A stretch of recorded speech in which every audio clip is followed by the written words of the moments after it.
Ассаламу алейкум, урматтуу кыргыз элим, урматтуу мекендештер. Кудай буйрса биздин Ак ниет аманат коомдук фондунун негиздүү, официалдуу түптөлгөнүбүзгө толук 2 жыл болду. 2 жылдын ичинде Алла Таалам бизге эмне деген гана иштерди себепкер кылды. Эмне деген иштерге сиздер менен чыныгы Аллах сүйгөн жумуштардын ортосуна көпүрө кылды. Тагыраак айтканда 8 үйдү тапшырып бердик. 9-чу Русландын үйү. 10-чусу мына Заманбап Жалал Абад жерине 9 үй бүлө жашай тургандай момундай муктаждар комплекси салынып атат. Кудай буйрса бүтөр алдында турат. Андан сырткары 1,5-2 жыл аралык убагында Индияга, Турцияга 39 бейтапты жөнөтүп турбуз. Алар боор оорусунан, бөйрөк, лейкоз ооруларына чалдыккан бейтаптар эле. Алардын каражаты жетишсиз, чыныгы муктаж инсандар эле.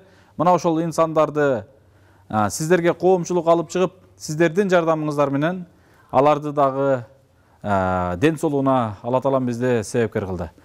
Урматтуу мекендештер, урматтуу жоомарт беришен инсандар, Жалал Абад жерине салынып аткан муктаждар комплексинин күн санап момундай заңгырап, заманбап бүтүп атканын көрүп, мен ушунчалык толкунданып, сүйүнүп, сиздерге улам бандай ыраазычылыгымды жеткиргим келип турат.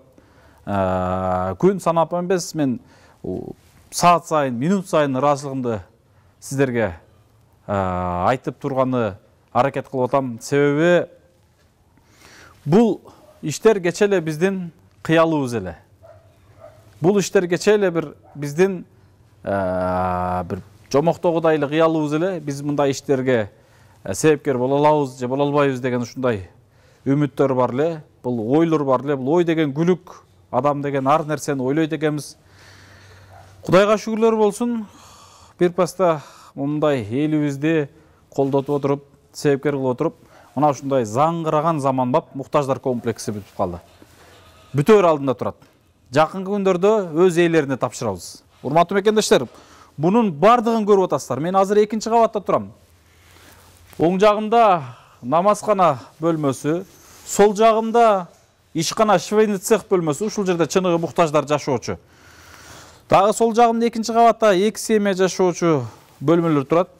1-чи кабатта 6 семья жашай тургандагыдай 2 бөлмөдөн ар бир семьяга үйлөр турат.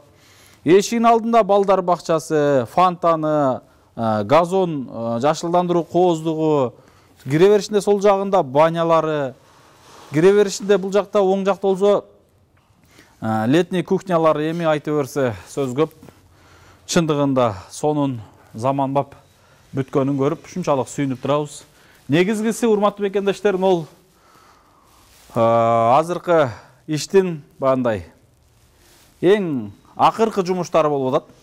Акыркы жумуштарда ушунчалык жакшылыкта жарышуу болуп атат. Күн санап траверттин жумушту караңыздарчы. Эмне деген инсанга ушул ишти буйруду экен, Чындыгында бул траверттин иши өтө бул жерге көрүк берип, кооздук берип турат. Азыр 1-чи кабатты дагы үжө жасап атышат. 2-чи кабатты үжө толуктап бүтүп калышты буйруса. Достор, туугандар, Кудай буйруса жакынкы күндөрдө бул муктаждар комплексин биз бүтүрүп алган болсок, өз ээлерине тапшырып алган болсок, чындыгында бул жерде башкача бир рахат алып жашай турган күндөр алдыда. Кече күнү стяжкага көп инсандар кызыкты, өтө башкача технология менен куят экен деп. Чындыгында ошол эл кызыккандагыдай өтө кооз, сонун мындай сапаты дагы, анан тегиздиги дагы жакшы экен, көрүп атасыздар. Биз бул стяжканы бул бойдон калтырбастан краска кылайлы деп атабыз. Краска кадимкидей брусчаткадагыдай басылганын көрүп атасыздар. Азыр балдар бул жакта 1-чи кабаттын травертинин кылып атышат. Эшигинин алдындагы кире беришиндеги варатасын көргөнсүздөр. Буга чейин эми кооздугу өтө сонун кооз мынакей. Атайы бул жерде күмүш свет, атайы момундай шоколад свет, алтын түстүү светтерди тандап алып краскаланган. Травертинге дагы ушундай жарашыктуу болсо экен деп. Мына ушундай достор, иш Кудайга шүгүрлөр болуп атат. Урматтуу мекендештер, урматтуу кыргыз элим. Сонун кабарлар менен сиздер менен дагы бөлүшкүм келип турат. Биздин кыргыз элибиз дүйнөнү кыдырып кеткен мекендештерибиз аз эмес экен. Бүгүн деңиздин аркы башында жүргөн, эмгектенип жүргөн, Австралияда иштейт экен. Мен Австралияны телевизордон гана көрүп калбасам, ошол жакта да биздин мекендештерибиз иштейт экен. Ошол жактагы биздин мекендештерибиз өтө сонун башкача жылуу сөздөрүн айтып, эми атымды атабай эле койчу деп өтө суранды. Мына бүгүн жана 100 евро жардамын кошту ушул жерге. Андан сырткары, урматтуу мекендештер, дагы бир тууганыбыз кечээ видео бүтөөрү менен чоң атанын үйүнүн алдын столун мен алып берейинчи деп ал аманатын жөнөттү. 10 000 рубль аманатын. Эми чындыгында жакшылыкта өтө жарышуу бүгүнкү күндө күч алды. Бүгүнкү күндө бул комплекстин ичин толтурам деген инсандар көбөйдү. Дагы бир Россияда бир ишкананын жетекчиси өзү Орус улутундагы бала экен. Мына ошол баладагы ушул жердеги эмне муктаждык бар деп суратып атат экен балдардан. Сиздерге айтарым, сиздер аракет кылып калыңыздар. Мисалы, бир жумушчу, бир креслодо отурган инсан, коррупционер деп коеюнчу.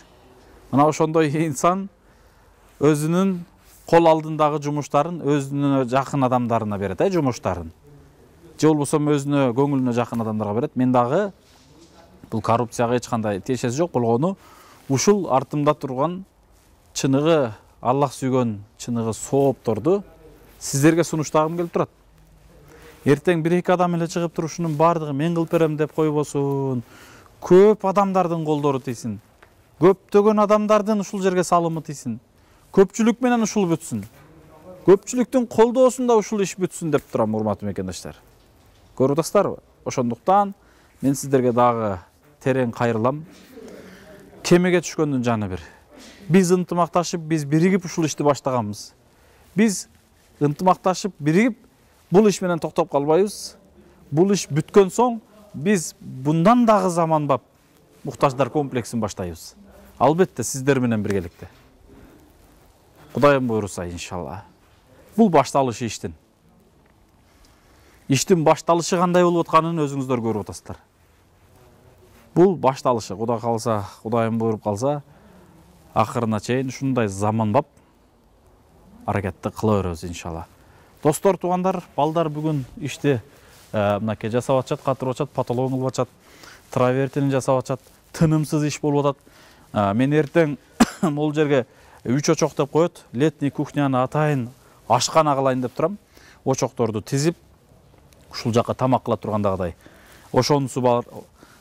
Андан сырткары банялардын кафелдери бар.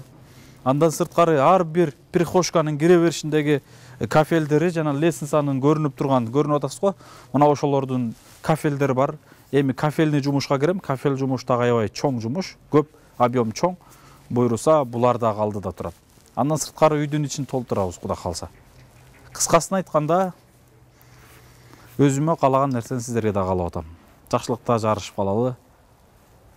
Сиздердин соопко эгедер болушуңуздарга мен себепкер болоюн деп атам. Мен деле колуман келет. Бир колунда бар инсанга барып, жакшы көрүнүп, ушул ишти бүтүрүп коюшчу. Сиздерге кайрылбай туруп бүтүрүп койсом болот. Бирок ал инсандын бизге берген аманаты кандай аманат? Каяктан келген аманат? Адалбы, арамбы, кандай болду? Аны бир гана Кудай билет да. Ошондуктан мен чыныгы карапайым, пешини тери менен таап аткан ырыскысынан бөлүштүрүп, ушундай бир ырыскылуу, берекелүү, башкача бир муктаждар комплексин салып, муктаждарга тапшыруунун аракетинде жүрөм, иншалла. Бул 10-чу үй. Буга чейин мен жогоруда айттым, 8 үй тапшырдык, 9-чу үй Русландыкы. Бул 10-чу үй. 10-чу үйүбүз көрүп атасыздар, 9 үй биле жашай тургандагыдай заманбап болду. Кээ бир инсандарга окшоп, баягыдай газоблок, эптеп, мындай көз боемочулук иш болбойт бизде эч качан. элдин жардамы жетпей аткан болсо биз ар жактан бер жактан өзүбүздөн кошуп туруп мына ушундай заңгыраган заманбап кылсаң ботобой сонун кыл дейт го, болсоң ботобой бол дейт го. Кылсаң мындай ушундай майын чыгарып иштин ушундай жасайлы деп турабыз. Кудай буюрса эл дагы бергенин ыраазы болсун деп турабыз. Кудай кааласа жакын күндөрдө тапшырабыз. Бул жерге дагы жакшы жаңылыктар көп. Күн санап ачылышына уже колдойм деген инсандар бар. Коюн алып берейин, күрүчүн жөнөтөйүн. Та эң негизгилерин айтпай эле коеюн. Алдыда өтө сонун кубанычтарды көрөсүздөр. Ошол убакта көрүп каап аттин кылып калбаңыздар. Менде деле мүмкүнчүлүк бар эле го. Жок дегенде ушул жерге 100 сом болсо дагы салым кошо албадымбы деп аттин кылып калбаңыздар. Жок дегенде ушул жерге ниет кылып кала албадымбы деп аттин кылып калбаңыздар. Албетте мен мажбурлабайм. Бүгүн сиздерде мүмкүнчүлүк болбогон болсо, ниет гана кылып коюңуздар. Ниет. Бардыгы ниетке баглык. Ниет кылып койсоңуздар, Аллах таалам балким мындан кийинки комплекстерге сиздерди себепкер кылар иншалла. Бирок Кудай буюрса бунун дагы алдыда сонун жумуштары бар.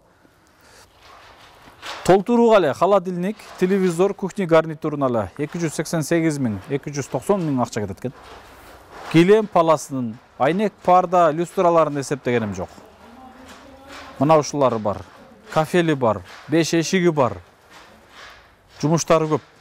Усталардан бересебиз бар, эң негизгиси. Усталардан карыздарыбыз бересебиз бар, электриктерден. Анан буга чейин материалдан алып аткан, буга чейин 300 миңдей каражатыбыз бар эле. Кече күнү улам сиздердин Сбербанк картага салган аманатыңыздарды бул жакка материал алып келип, карыздарды кыскартып отуруп, бүгүнкү күндө 180 миң карызыбыз калды. Кудай буюрса аны дагы иншалла төлөйбүз. Иншалла төлөйбүз аны. Мына ушундай достор. Иш боюнча анда эмесе, урматтуу мекендештер, сонун иштерди сизге биздин агабыз, оператор агабыз камеранын жардамы менен көргөзүп берсе иншалла, жардам камера менен көргөзөбүз. Баардык иштер кандай болуп атат. Анан иштерди көргөндөн кийин ушул видеолорду башкалар менен бөлүшүп, лайкты басып, анан дагы бир нерсе да, кээ бир инсандар мындай дизлайк басып атат. Ушундай Аллах сүйгөн иштер кимдерге жакпай атат экен деп таң калам да. Эмнебиз жакпай атат экен ушундайды басып атышкандаргачы. Билбейм, мындай иш болбой атса, анда ушундайды басат да. Эгерде кээ бир инсандарга балким жакпай аткандыр Аллах сүйгөн иштер. Ушул иштерди башкалар менен бөлүшүңүздөр. Өзүбүз жардам бере албасак дагы, башкалардын жардам берүүсүнө себепкер болойлу. Жардам берүү үчүн же байланыш сунуш суроолор үчүн ушул экран алдында бүт фонддун реквизиттери, счеттору коюлган. Суроолор болсо байланыша берсеңиздер болот. WhatsApp, Элсом номерлер бардыгы бар иншалла. Рахмат, барыңыздарга, тынч болуңуздар.